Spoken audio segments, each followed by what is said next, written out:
Hello students, previous section में आप लोग पढ़ रहे थे about the packing efficiency, right. उसमें आप लोगों ने पढ़ के रखा था about the simple cubic unit cell.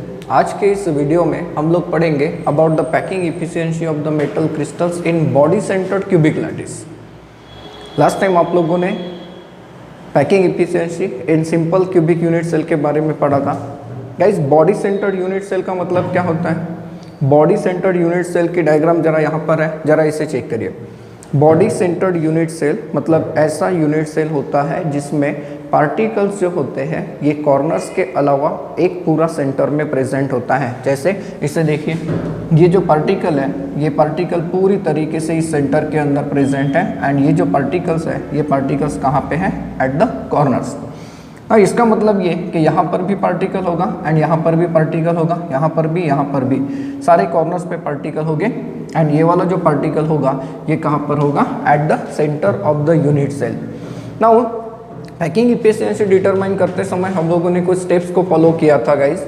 Simple unit cell के केस में जैसे स्टेप्स को फॉलो किया था वैसे स्टेप्स आप लोगों को बॉडी सेंटर्ड क्यूबिक लैटिस के लिए करा के देने हैं। कौन कौन सी स्टेप थी? इसमें सबसे पहली जो स्टेप होती है that is about the radius of the sphere.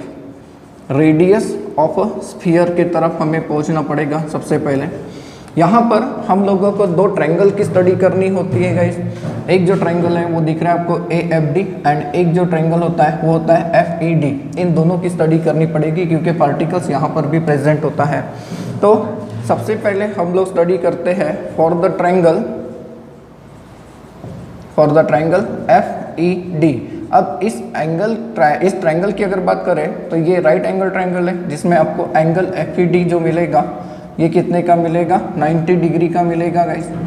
And यहाँ पर अगर हम लोग पाइथागोरस का थ्योरम यूज करते हैं तो आप लोगों को मिलेगा that is FD square is equal to FE square plus ED square.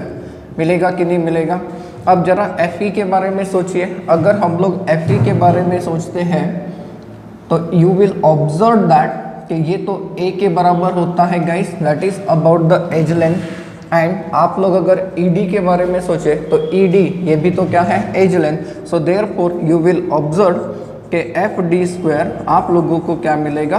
Twice A square के बराबर मिलेगा। यहाँ पर दूसरा जो ट्रायंगल हमें स्टडी करना है गाइस, वो जो ट्रायंगल होता है वो ट्रायंगल है AFD। नाउ अगर हम लोग फॉर ट्रायंगल की बात करते हैं, फॉर ट्रायंगल AFD है तो यहाँ पर भी आप लोगों को जो एंगल मिलेगा AFD का ये कितने का मिलेगा guys? That is about the 90 degree का मिलेगा। सो यहाँ पर आप लोग कैलकुलेट करके देखें according to the hypotenuse rule. तो AF square is equal to आप लोगों को क्या मिलेगा गाइस? दैट इज AD का स्क्वायर प्लस FD का स्क्वायर। अब A to D इस डिस्टेंस को आप लोग चेक करके देखिए तो यू विल ऑब्जर्व कि A to D ये तो एज लेंथ ही होता है। हाँ, तो ये हो जाएगा A square plus FD square कितना आया था आपके पास? Twice A square. तो ये कितना हो जाएगा? AF स्क्वायर की अगर आप लोग बात करते हैं तो ये हो जाएगा थ्राइस A स्क्वायर हो जाएगा। एंड हेंस यहाँ से अगर मैं AF निकालने की बात करता हूँ तो ये क्या हो जाएगा? √3 इंटू A। यहाँ पर मैं AF तक पहुँच गया गाइस। अब डायग्राम को देखिए। From the figure you will observe that कि AF is equal to 4R है। कैसे 4R है? ये देखिए, यहाँ से लेके यहाँ तक एक रेडियस है, इस स्फीयर का रेडियस। देन यहाँ पर अगर हम लोग देखें तो ये रेडियस है और ये डिस्टेंस भी क्या है? रेडियस। तो 4R है। तो वी कैन से दैट कि 4R is equal to √3 into A and therefore radius आप लोगों को क्या मिलेगा? √3A divided by 4। तो पैकिंग इफिशिएंसी डिटरमाइन करते समय पहला जो आप लोगों को स्टेप देना था वो स्टेप कौन सा मिला? Radius of the sphere. And आप लोगों को रेडियस क्या मिला in case of body centred unit cell? That is √3A divided by 4। Guys, ये छोटा सा फॉर्मूला है लेकिन एंट्रेंस के लिए बहुत ही काम में आता है। कई बार छोटे छोटे क्वेश्चन दिए जाते हैं कि ये क्रिस्टलाइज हो रहा है इस मैनर में, जैसे बॉडी सेंटर्ड मैनर में, तो उसका एज लेंथ इतना है, रेडियस निकाल के दो, या फिर रेडियस ऑफ द पार्टिकल इतना है, एज लेंथ निकाल के दो, या फिर वॉल्यूम निकाल के दो। ऐसे छोटे मोटे क्वेश्चंस आप लोगों को पूछे जा सकते हैं। देखिए अगर यहाँ पर आप लोगों को रेडियस गिवन है तो आप लोग ए निकाल सकते हो, एंड ए निकल गया तो वॉल्यूम भी निकलता है, क्योंकि volume of the unit cell आप लोगों ने क्या पढ़ा है, ए क्यूब के बराबर पढ़ा है। तो ये है स्टेप नंबर 1, बराबर है step number 1। Then step number 2 में हम लोग कौन सा काम करते थे, तो वॉल्यूम फाइंड आउट करते थे, that is volume of a sphere, बराबर है volume of sphere. Now volume of sphere ये हम लोग कैसे देते हैं, तो सर वॉल्यूम ऑफ स्फीयर होता है 4/3 pi R cube. Now in case of body centred unit cell इसे अप्लाई करते हैं, that is substituting the value of R, substituting the value of R क्या होगा, volume of sphere, volume of sphere is equal to 4/3 pi. देखिए R की value क्या आपके पास, square root of 3/4 into A, इसका क्यूब करा के देना। तो ये आपको क्या मिल रहा है, 4/3 पाई ए क्यूब यहाँ पर आ गया। फिर ये देखिए square root of 3 into square root of 3 into square root of 3 divided by 4 का क्यूब 64 हो गया। तो ये कैंसिल होके यहाँ पे कितना बच गया, 16, एंड इन दोनों के साथ मैं इसे कैंसिल कर देता हूँ। तो क्या बच गया guys, square root of 3 pi into a cube divided by what, 16 बच गया। तो आप लोगों को बॉडी सेंटर्ड के केस में वॉल्यूम ऑफ द स्फीयर कितना मिला है, that is square root of 3 pi A cube divided by 16 मिला है। देन स्टेप नंबर 3 में हम लोगों ने क्या डिटरमाइन किया था, टोटल वॉल्यूम ऑक्यूपाइड, बराबर है total volume of sphere, total volume of spheres ये कैलकुलेट करके देखा था। देखिए आपके पास जो यूनिट सेल है वो कौन सा है, बीसीसी, और बीसीसी यूनिट सेल याद करिए एन की वैल्यू कितनी होती है गाइस, 2 होती है। मतलब बीसीसी सेल को अगर हम लोग देखते हैं तो उसमें टोटल नंबर ऑफ स्फीयर कितना आता है, 2 आता है। एंड बीसीसी यूनिट सेल के अंदर एक स्फीयर का वॉल्यूम कितना मिला हुआ है, आपके पास इतना मिला हुआ है, बराबर है। So therefore total volume occupied, that is total volume of a sphere, total volume of spheres in BCC unit cell हम लोग कह सकते हैं ये कितना हो जाएगा guys, 2 into volume of 1 sphere हो जाएगा, 2 into square root of 3 into pi into a cube divided by 16, ये कैंसल हो गया, यहाँ पर क्या मिल गया 8। तो square root of 3 pi into a cube divided by ये क्या हो गया 8 हो गया गाइस। इसके बाद स्टेप नंबर 4 में हम लोग पहुंचे थे, एंड स्टेप नंबर 4 क्या था, तो that is packing efficiency determine करना था। नाउ पैकिंग इफिशियंसी ये डिटरमाइन करने के लिए हम लोगों ने क्या फॉर्मूला यूज करा था, सोचिए जरा, that is packing efficiency, packing efficiency is equal to total volume, और you can say volume occupied by particles, volume occupied by particles in a unit cell, in unit cell divided by total volume of unit cell, total volume of a unit cell multiplied by क्या था 100। देखिए volume occupied आपको कितना मिला है, square root of 3 pi into a cube divided by 8। Total volume कितना होता है, ए क्यूब होता है, and it is multiplied by 100 होता है ऐसा। तो in case of body centred unit cell अगर आप लोग इसे सॉल्व करके देखें तो ये आपको मिलता है 68%। तो 68% अगर ऑक्यूपाइड है तो आप लोग यहाँ पर बता सकते हैं देयरफॉर वॉइड, वॉइड, वॉइड का मतलब क्या, empty space, void is equal to क्या हो जाएगा 100 माइनस 68, दैट इज व्हाट 32%। तो बॉडी सेंटर्ड यूनिट सेल के केस में अगर हम लोग देखते हैं तो जो वॉल्यूम ऑक्यूपाइड है ये वॉल्यूम ऑक्यूपाइड कितना है 68% है, एंड वॉइड कितना प्रेजेंट है गाइस, तो वॉइड प्रेजेंट है 32% का है। इस तरीके से हम लोग डिटरमाइन करते हैं, that is packing efficiency in case of the body centred unit cell. ये चीज़ बहुत काम की थी, इसे बराबर याद रखेंगे। गाइस अब चलते हैं packing efficiency of the metal crystals in FCC cubic lattice, जिसे हम लोग फेस सेंटर्ड क्यूबिक लैटिस कहेंगे। इसी को हम लोग सीसीपी या फिर एचसीपी के नाम से जानते हैं। सीसीपी मतलब cubic close packing and HCP hexagonal close packing. जब आप लोगों ने पैकिंग इफिशियंसी इन 3 डायमेंशनल मैनर पढ़ा था, तब हम लोगों ने देखा था कि फेस सेंटर्ड क्यूबिक लैटिस बिल्कुल इसी के समान आता है। कोऑर्डिनेशन नंबर इनमें हर जगह पे कैसा आता है, सेम आता है।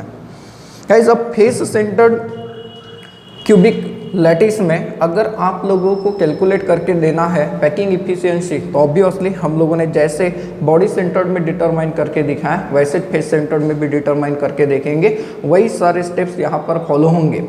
लेकिन फेस सेंटर्ड यूनिट सेल को हम लोग इस तरीके से ड्रॉ कर सकते हैं कि ज़रा देखिए, हो सकता है कि आपके बुक में, आपके नोट्स में ये डायग्राम कुछ अलग तरीके से दिया है। मैंने इसे एकदम सिंप्लीफाइड किया है ताकि ये एक साइड का फेस हमें दिख सके। फेसेस देखिए 6 फेसेस होते हैं, 1 2 3 4 5 और 6। एंड फेस सेंटर्ड में पार्टिकल्स कहाँ पर होते हैं, कॉर्नर के अलावा फेसेस पे होते हैं। तो ये कॉर्नर के पार्टिकल्स हो गए एंड ये कहाँ का पार्टिकल हो गया, फेस का। तो चलिए देखते हैं, इसमें हम लोग सारे स्टेप्स अप्लाई करके देखते हैं पैकिंग इफिशियंसी मिलेगी या नहीं मिलेगी। स्टेप नंबर 1 में हमें क्या डिटरमाइन करना होता है, that is about the radius of a sphere.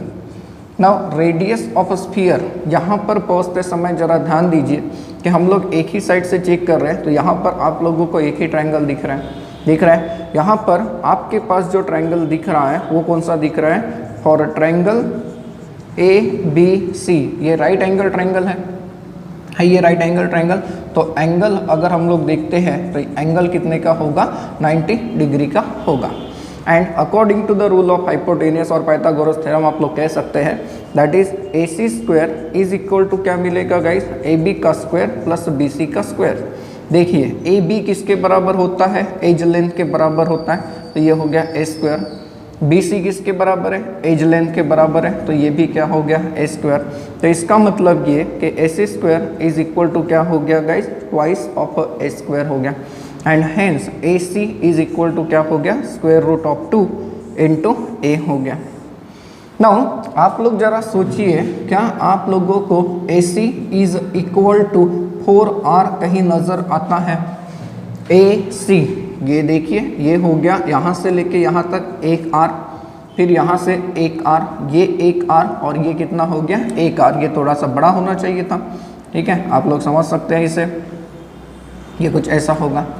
तो AC is equal to 4R, ये हमें दिखता है फ्रॉम द फिगर। तो वी कैन से दैट कि 4R is equal to AC। AC क्या है आपके पास, square root of 2 into A, and hence R is equal to square root of 2 into A by 4, जिसे क्या मैं इस तरीके से ला सकता हूँ, आप लोग समझ सकते हैं इसे, ये इस तरीके से आया। तो आप लोगों को ये वाला फॉर्मूला भी याद रखना है।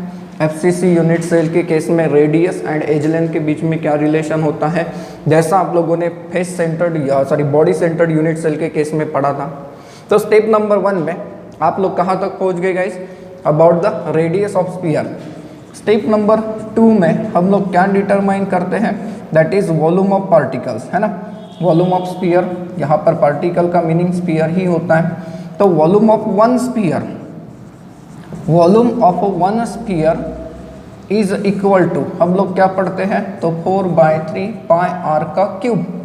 सो substituting the value of R, substituting value of R, ये आप लोगों को क्या मिलेगा, that is volume of one sphere. किसके केस में, फेस सेंटर्ड यूनिट सेल के केस में volume of one sphere is equal to 4/3 into pi into A divided by 2√2 इसका क्यूब। ये ऐसा हो सकता है क्या, 4/3 पाई इंटू A क्यूब इंटू 1/2√2 का क्यूब। तो हाँ हो सकता है। अगर आप लोग इसे ठीक से देखें तो ये किसके बराबर आ सकता है गाइस, ज़रा सोचिए। एक आप लोग इसे कैलकुलेट करके देखें तो ये आप लोगों को इतना मिलेगा, that is pi A cube into 12 into √2। ये आपके पास क्या आ गया, volume of one sphere. Then इसके बाद वाली जो स्टेप चलते हैं वो कौन सी होती है कि total volume of particles, total volume of particles ये होती है कि नहीं होती। अब आप लोग सोचिए कि for FCC unit cell n की वैल्यू कितनी होती है गाइस, 4 होती है ना। एफसीसी यूनिट सेल में अगर हम लोग सारे के सारे स्पीयर्स का कंट्रीब्यूशन मिलाकर देखते हैं तो वो कितने स्पीयर के बराबर आता है, 4 स्पीयर के बराबर आता है। डेफिनेटली ये 4 स्पीयर के बराबर आता है। So therefore you will observe कि टोटल वॉल्यूम आप लोगों को यहाँ पर क्या मिलेगा, that is total volume of spheres. तो ये हो जाएगा sir 4 multiplied by volume of one sphere, that is this one, 12 into √2, ये चला गया, ये आ गया इतना, pi A cube divided by 3 into √2। ये आप लोगों को मिलेगा total volume of the particles for FCC unit cell. मिलेगा कि नहीं मिलेगा। एंड देन स्टेप नंबर 4 पे चलते हैं। स्टेप नंबर 4 में क्या डिटरमाइन होती है, packing efficiency.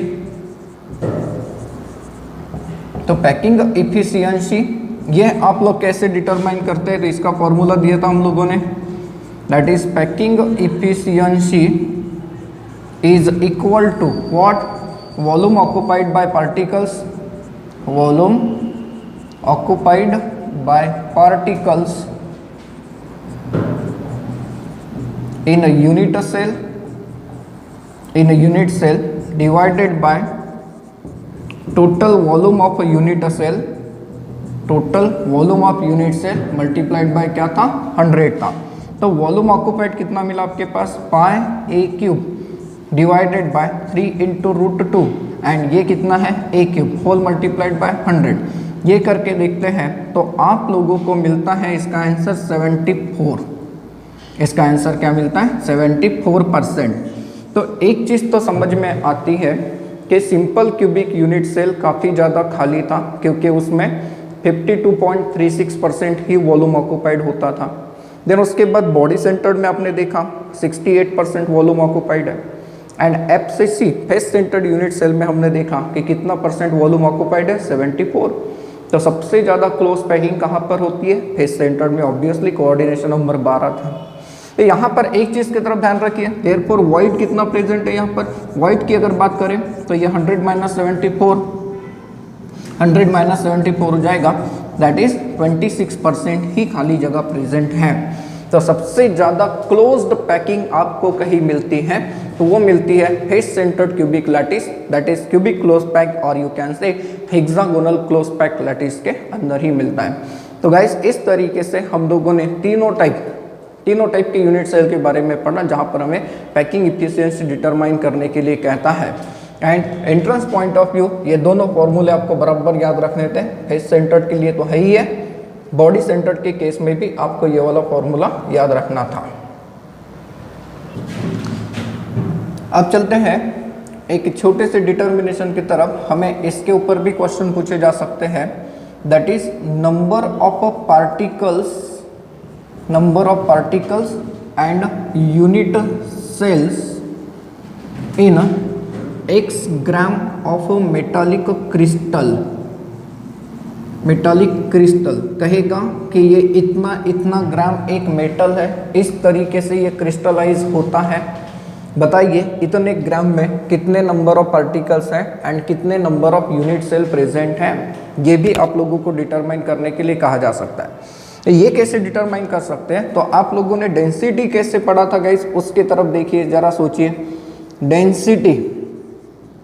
Density of metallic unit cell, density of metallic unit cell, ये हम लोगों ने कैसे दिया था, कैसे गिवन दे सकते हैं इसे। आप लोगों ने ये पढ़ा था कि rho is equal to n into M divided by A cube into N A, पढ़ा था। वेयर रो का मतलब क्या होता है, it is density of metal, this is density of metal. हमने density of metallic unit cell कहा, तो डेंसिटी ऑफ मेटल कह सकते हैं। Density of metal is given as ऐसे दिया था। डेंसिटी ऑफ मेटल के बाद n का मतलब क्या था, it is number of particles in unit cell. In unit cell आपको पता है सिंपल यूनिट सेल में n की वैल्यू 1 होगी, बराबर है। बॉडी सेंटर्ड में 2 होगी एंड फेस सेंटर्ड में 4 होगी। m, कैपिटल M का मतलब molar mass, this is molar mass of metal और you can say atomic mass of metal, दोनों एक ही होता है। ए क्यूब की अगर बात करते हैं तो ए क्यूब का मतलब क्या होता है, तो वॉल्यूम ऑफ यूनिट सेल होता है, volume of unit cell. And N A का मतलब क्या होता है, एवोगैड्रोस नंबर होता है, एवोगैड्रोस नंबर। गाइस इससे मैं अरेंजमेंट कर देता हूँ, क्या हम लोग m के लिए फॉर्मूला बना सकते हैं, डेफिनेटली बना सकते हैं। इसके ऊपर के न्यूमेरिकल्स भी सॉल्व करके देखे हम लोगों ने। That is m is equal to क्या हो जाएगा, तो density into volume into Avogadro number divided by, ये आप लोगों को क्या मिलेगा, n मिलेगा। ऐसा मिलेगा कि नहीं मिलेगा, बिल्कुल मिलेगा। नाउ जरा सोचिए गाइस, m का मतलब क्या होता है, मोलर मास, ठीक है। m का मतलब क्या होता है, molar mass. And molar mass of metal contains, molar mass of metal contains Na number of particles, होता है कि नहीं होता, जरा सोचिए। अगर आप लोगों को कहता है कि 1 मोल वाटर प्रेजेंट है, तो 1 मोल वाटर के अंदर कितने पार्टिकल होंगे, Na पार्टिकल ऑफ H2 होता है, ये आपको पता है। तो 1 मोल ऑफ वाटर मतलब कितना, 18 ग्राम ना। तो 18 ग्राम क्या है, तो पानी का मोलर मास है सर। तो molar mass of the metal is equal to Na number of particle होता है।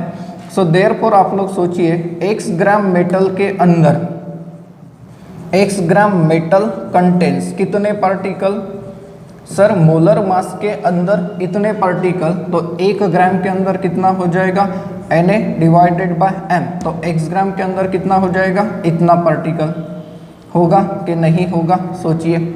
नाउ यहाँ पर वैल्यू को सब्सटीट्यूट करेंगे, substituting value of m, substituting value of m की वैल्यू को अगर सब्सटीट्यूट करते हैं तो आपको क्या मिलेगा कि x gram metal contains, x gram metal contains how many particle, तो Na into x divided by m है, पुट करिए, that is rho into a cube into Na divided by n। तो ये यहाँ पर आ गया, तो Na ये कैंसल्ड हो गया। अब आप लोगों के पास क्या बच गया, that is x into n divided by rho into a cube.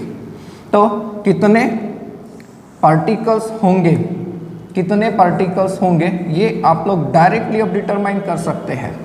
कैसे, अगर आप लोगों के पास मास ऑफ मेटल है, वेयर x का मतलब है मास ऑफ मेटल, n का मतलब आपको पता है number of particles per unit cell होता है, डेंसिटी ये भी गिवन अगर है तो, एंड इफ a अगर गिवन है तो a क्यूब निकाल लेंगे, आप लोगों को क्या मिल जाएंगे कि x ग्राम मेटल के अंदर कितने पार्टिकल्स हैं, ये आप लोगों को मिल जाएंगे।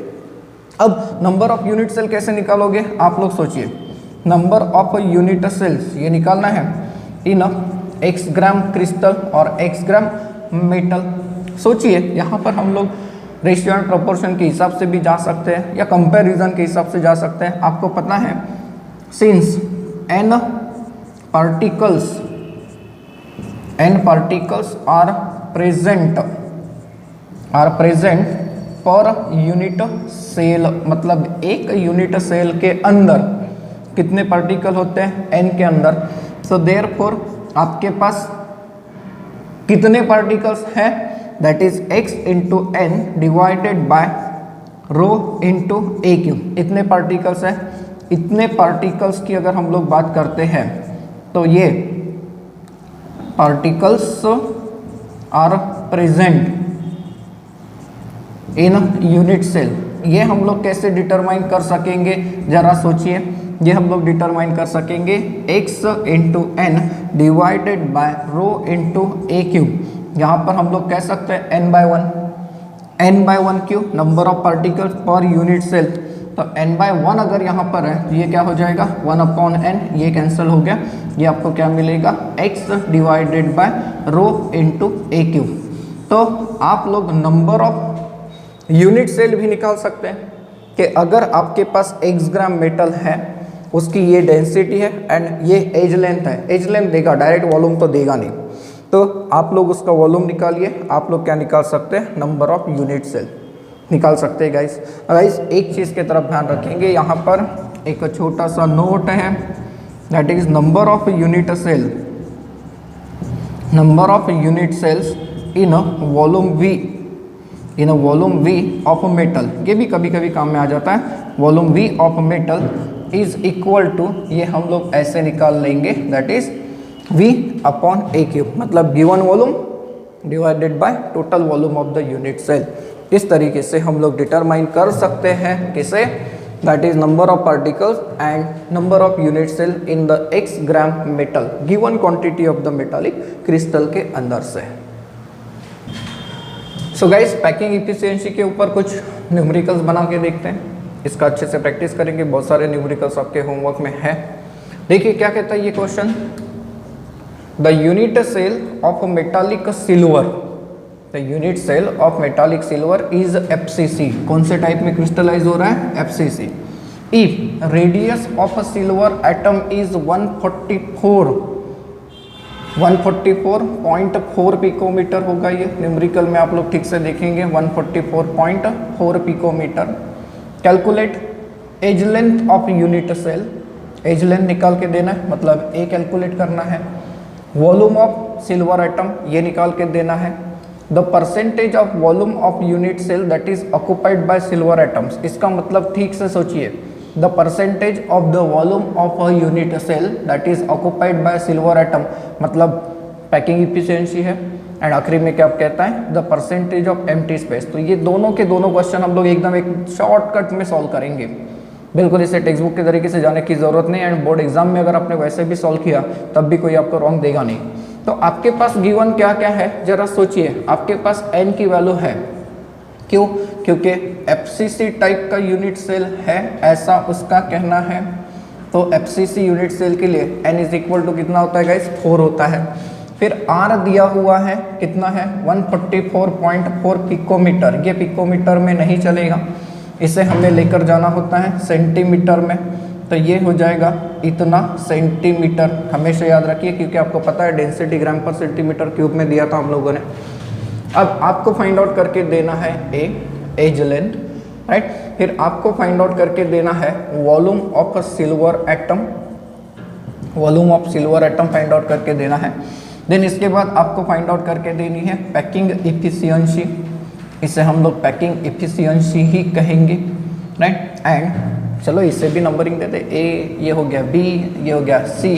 एंड आपको और चीज़ क्या फाइंड आउट करके देना है, that is void, percentage void, ये फाइंड आउट करके देना है। तो सबसे पहले फाइंड आउट करते हैं guys, that is edge length. Now edge length find out करके देना है, ठीक है करेंगे। लेकिन अब आप लोग सोचिए आपके पास यूनिट सेल कौन से टाइप का है, FCC टाइप का। फॉर FCC यूनिट सेल आप लोगों ने R is equal to A/2√2 पढ़ा था कि नहीं पढ़ा था। So therefore A is equal to R into 2 into √2। R की वैल्यू आपके पास है 144.4 into 2 into √2 into 10 to the power -10, यहाँ से छूट गया, यहाँ पे लिखा दिया मैंने।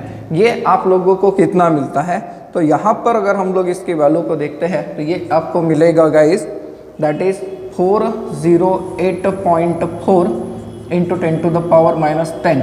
ये एज लेंथ आ जाएगा किसमें, सेंटीमीटर में आ जाएगा, ठीक है। ये इस तरीके से ए डिटरमाइन हुआ। फिर आपको क्या निकाल के देना है अभी, volume of silver atom, volume of Ag atom find out करना है।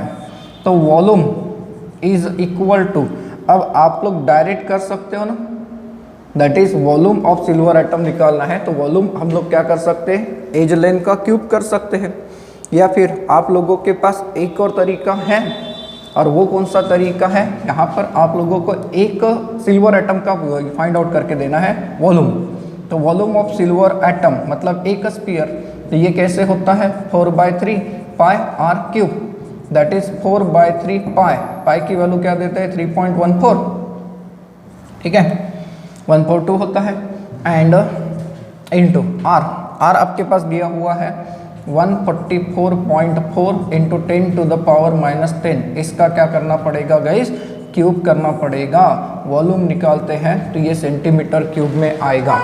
अब आप लोग जरा इसका वॉल्यूम चेक करिए, तो इसका वॉल्यूम आप लोगों को जो मिलता है ये मिलता है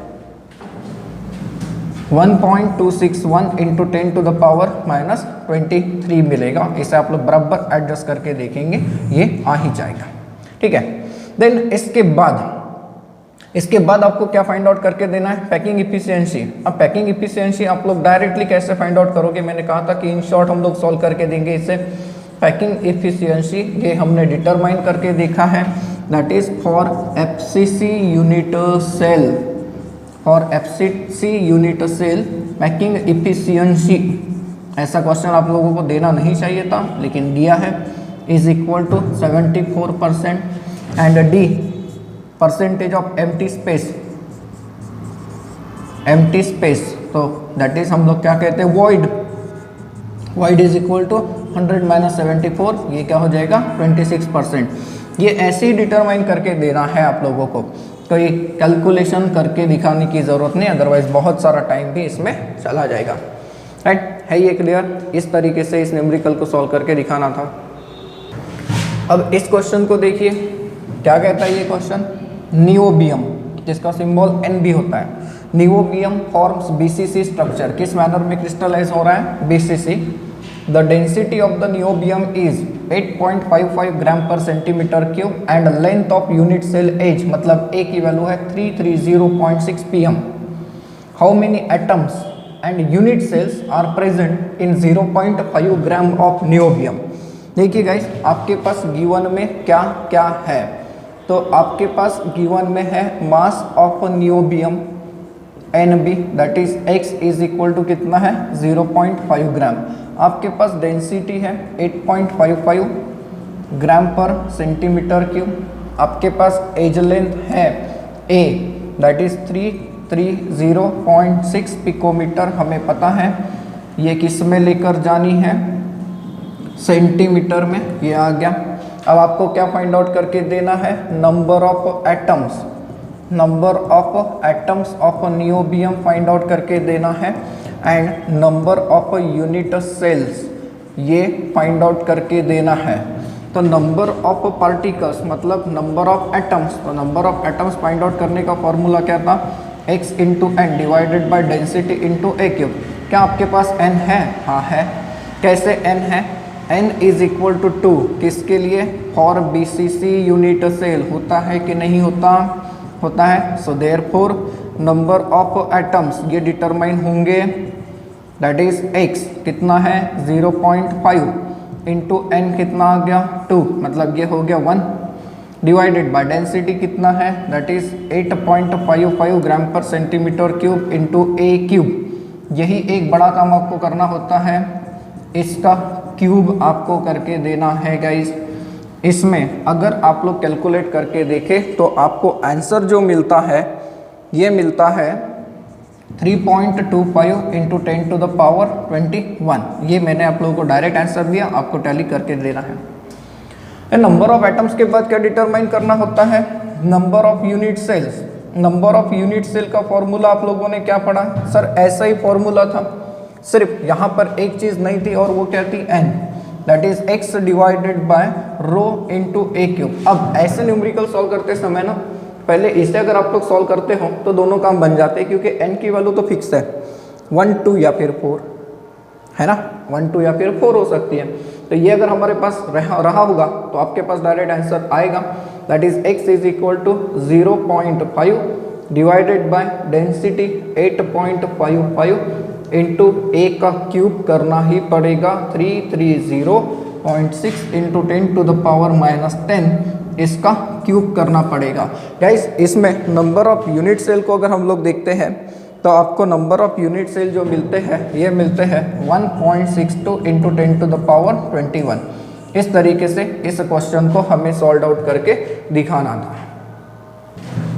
अब इस क्वेश्चन को देखिए क्या कहता है, a compound form HCP structure. आपको पता है HCP का मतलब CCP होता है एंड इसी का मतलब क्या होता है, FCC होता है।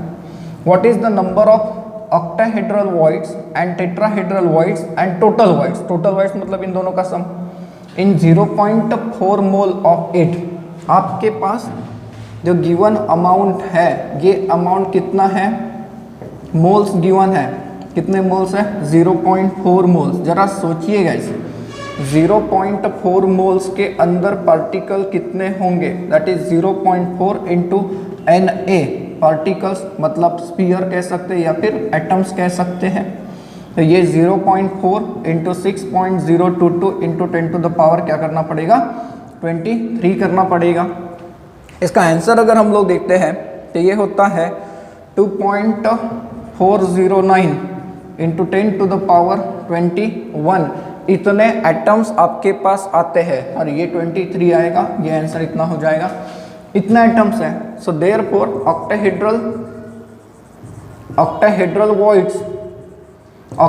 वॉइड्स कितने होते हैं, तो ऑक्टाहेड्रल वॉइड्स होते हैं equal to number of atoms, that is equal to 2.409 into 10 to the power 23, इतना ही रहेगा। गाइस टेट्राहेड्रल वॉइड्स कितने होते हैं, तो टेट्राहेड्रल वॉइड्स की अगर हम लोग बात करते हैं तो tetrahedral voids is equal to 2 into number of atoms होता है, that is 2 into 2.409 into 10 to the power 23। इसे अगर हम लोग देखें तो ये आप लोगों को मिलता है 4.418, सॉरी इसे अगर हम लोग ठीक से देखें तो ये आप लोगों को मिलता है 4.818 into 10 to the power 23। And अब बचा हुआ काम आप लोग कर सकते हैं। देयरफॉर टोटल वॉइड्स, तो टोटल वॉइड्स इन दोनों का सम होगा guys, that is 2.409 into 10 to the power 23 plus 4.818 into 10 to the power 23। ये जरा आप लोग करके देखेंगे, इसका आंसर जो आप लोगों को मिलता है ये मिलता है 7.227 इंटू 10 टू द पावर 23। ये न्यूमेरिकल काफ़ी इजी था, कभी एंट्रेंस में पूछने लायक नहीं है, ये सिर्फ आप लोगों को स्टेट बोर्ड के लिए होगा। ठीक है गाइस, तो आप लोगों ने पैकिंग इफिशिएंसी पढ़ी एंड इसके ऊपर के कुछ न्यूमेरिकल्स हम लोगों ने पढ़े। नेक्स्ट लेक्चर में हम लोग पढ़ने वाले हैं एक theoretical concept that is about the defect in the metal crystal as well as semiconductors के बारे में।